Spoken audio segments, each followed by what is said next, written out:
আপনি একই সাথে বলছেন আপনি মাছ মুচমুচে করে ভাজবেন, আবার একই সাথে বলছেন আপনি তেলটা কম দিবেন। আমরা আমাদের জায়গা থেকে কিছু প্রশ্ন করতে চাই। আমরা এটা জানি যে এই বাজেটটি যখন করা হয়েছে একটি বিশেষ পরিস্থিতিতে, সংকটকালীন সময়ে এই বাজেটটি করা হয়েছে। এই সব দিক বিবেচনায় অর্থমন্ত্রীকে কিছু প্রশ্ন করতে চাই বাজেটের কিছু অসঙ্গতি নিয়ে, এবং জনগণ সেটা সিদ্ধান্ত নিবে যে এই বাজেটটিকে আসলে জনগণের জন্য নিষ্পেষণের হাতিয়ার হিসেবে বিবেচিত হবে নাকি উন্নয়নের অগ্রগতির একটি সোপান হিসেবে বিবেচিত হবে। প্রথম যে অসঙ্গতিটি সেটি হচ্ছে রাজস্ব নিয়ে। মাননীয় স্পিকার, আমরা যদি বাংলাদেশের গত বছরের রাজস্বটি দেখি, লক্ষ্যমাত্রা ছিল 5,03,000 কোটি টাকা। সেই জায়গায় 11 মাসে অর্জিত হয়েছে 4,60,000 কোটি টাকার মতো। হাতে আছে আর 1 মাস, ধরে নিচ্ছে 48,000 কোটি টাকা সেখান থেকে আমাদের লক্ষ্যমাত্রা অর্জিত হবে। তার মানে আমাদের ট্যাক্স 4.5 আমাকে দিতে হয় মাননীয় স্পিকার 40%, অর্থাৎ আমার পকেটে তখন থাকে 43.5 টাকা। এই 43.5 টাকা আমি 100 টাকা ইনকাম করি, আমার সর্বসাকুল্যে আমার ট্যাক্স চলে যায় 56.5%।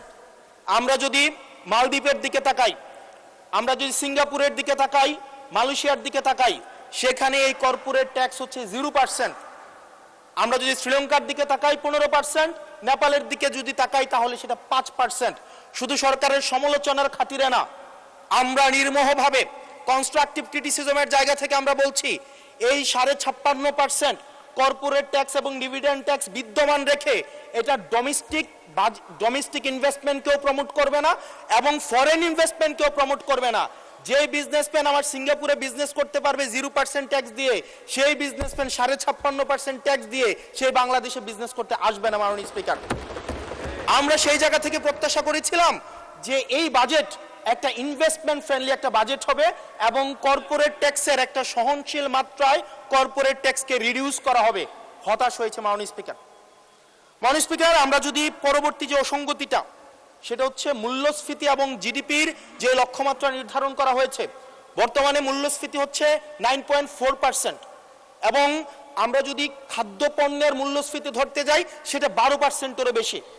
এখন এই বাজেটে নির্ধারণ করা হয়েছে মূল্যস্ফীতি সেটা আমাদের 7.5%-এ রিডিউস করা হবে। পৃথিবীর সব দেশে, সব বাজেটে, সব অর্থনৈতিক ব্যবস্থায় মূল্যস্ফীতিকে নিয়ন্ত্রণ করার স্বীকৃত মাধ্যম হচ্ছে দুইটা। একটা হচ্ছে উচ্চ হারে সুদ নির্ধারণ করা, অথবা আমরা যদি আর একটু ভালো করে তাকাই, এই বাজেটে আমরা কৃষি বাজেটের দিকে একটু তাকিয়ে দেখি। কৃষিতে বাজেট এবার দেয়া হয়েছে 27,224 কোটি টাকা। গত বছরের বাজেট ছিল 27,224 কোটি টাকা। এই বছরে এই বাজেটটা হয়েছে 28,881 কোটি টাকা। মাননীয় স্পিকার, আমরা একটা বাজেট করলাম যে বাজেটে গত বছরের তুলনায় 1,48,000 কোটি টাকা আমরা বৃদ্ধি করলাম, আর সেখানে আমরা কৃষি ক্ষেত্রে মাত্র 1 থেকে 1,500 কোটি টাকা আমরা বৃদ্ধি করেছি।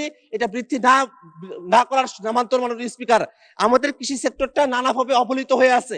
সরকার দলের তরফ থেকে বলা হতে পারে যে সার কীটনাশকের উপরে যে 7.5% ট্যাক্স এবং ভ্যাট ছিল সেটাকে উইথড্র করে নেওয়া হয়েছে, কিন্তু সার এবং কীটনাশকের উপরে যে ভ্যাট এবং ট্যাক্সটা উইথড্র করে নেওয়া হয়েছে তাতে করে প্রান্তিক পর্যায়ে কৃষকেরা কতটুকু লাভবান হবে সেটা নিয়ে প্রশ্ন থেকে যায়। কারণটা হলো এটা যারা ব্যবসায়ীরা যারা আছেন তারা এটা সুবিধাটা পেয়ে থাকেন। এই সার এবং কীটনাশকের উপরে সরকার ভ্যাট এবং ট্যাক্স কমানোর কারণে এটা যে আসলে সার এবং কীটনাশকের দাম কমবে তা তদারকি কেমন করে হবে তা কিন্তু এখনো পর্যন্ত ঠিক করা হয়নি। মাননীয় স্পিকার, কৃষক কার্ডের কথা বলা হচ্ছে, কিন্তু আমাদের যেসব কৃষকেরা প্রতি বছর ক্ষতিগ্রস্ত হচ্ছেন, আমাদের একটা কৃষি ভিত্তিক একটা দেশ হওয়ার কথা ছিল। আমাদের 75 সালের দিকে যেখানে আমাদের জিডিপিতে কৃষি ছিল 62, এখন সেটা 10 থেকে 11% নেমে এসেছে। আমরা কৃষিকে একেবারে ওভারলুক করে যাচ্ছি। এই বাজেটের মধ্যেও আমরা কৃষিকে একেবারে ধর্তব্যের মধ্যে নিয়ে আসি নাই। আমরা মনে করি কৃষিতে বাজেট বৃদ্ধি করার দরকার আছে এবং এটা 1,500 কোটি টাকা না, এটা এমন পরিমাণে বাজেট বরাদ্দ করতে হবে যাতে করে আমরা কৃষকদেরকে ভর্তুকির আওতায় নিয়ে আসতে পারি এবং কৃষকদেরকে আমরা সত্যিকার অর্থেই তাদের পাশে দাঁড়াতে পারি। মাননীয় স্পিকার, আমাদের শিক্ষা বাজেটের মধ্যে যে 3টে সেক্টরের কথা বলা হয়েছে সেই 3টে সেক্টরে এক ধরনের বাজেট আছে। সেখানে প্রাথমিক এবং গণশিক্ষা, সেখানে উচ্চ মাধ্যমিক এবং উচ্চশিক্ষা এবং কারিগরি এবং মাদ্রাসা শিক্ষার জন্য যে বাজেটটা করা হয়েছে সেটার পরিমাণ দাঁড়ায় 1,22,000 কোটি টাকার মতো। কিন্তু মন্ত্রণালয়ের হিসেব বলছে শিক্ষা মন্ত্রণালয়ের বাজেট দেওয়া হয়েছে 1,36,000 কোটি টাকা। এই যে অতিরিক্ত 14,000 কোটি টাকা, সেই 14,000 কোটি টাকা কোথায় খরচ করা হবে সেটার কিন্তু কোনো ব্যবস্থাপনা এই জায়গার মধ্যে করা হয়নি মাননীয় স্পিকার। সেই একই বিষয়টা ঘটছে এডিপির ক্ষেত্রে মাননীয় স্পিকার। প্রায় 3 লক্ষ কোটি টাকার যে এডিপি নির্ধারণ করা হয়েছে, সেই এডিপিতে 1,70,000 কোটি টাকায় থোক বরাদ্দ দেওয়া হয়েছে। অথচ গত বছর এবং তার আগের বছরে এই থোক বরাদ্দ ছিল 10,000 কোটি টাকা এবং 11,000 কোটি টাকা। 10,000 কোটি টাকা 11,000 কোটি টাকার থোক বরাদ্দ এই বছরে এসে 1,70,000 কোটি টাকার থোক বরাদ্দ হয়েছে। এত বিরাট যে উল্লম্ফন হলো, সেই উল্লম্ফনের কারণে এই থোক বরাদ্দগুলো সঠিকভাবে ডিস্ট্রিবিউটেড হবে কিনা সেটা নিয়ে কিন্তু একটা প্রশ্ন থেকে যাবে মাননীয় স্পিকার। কারণ আমরা দেখেছি ইতিমধ্যে সরকারি দল তারা যখন বরাদ্দগুলো বন্টন করেছেন, তখন সরকারি দলের আসনগুলোতে তারা বরাদ্দ দিয়েছেন, বিরোধী দলের আসনগুলোতে তারা বরাদ্দ দেন নাই। সেক্ষেত্রে এডিপিতে যে 1,70,000 কোটি টাকা বরাদ্দ দেওয়া হয়েছে, সেই বরাদ্দটা সঠিকভাবে যে সারা দেশে সঠিক হিসাবের মাধ্যমে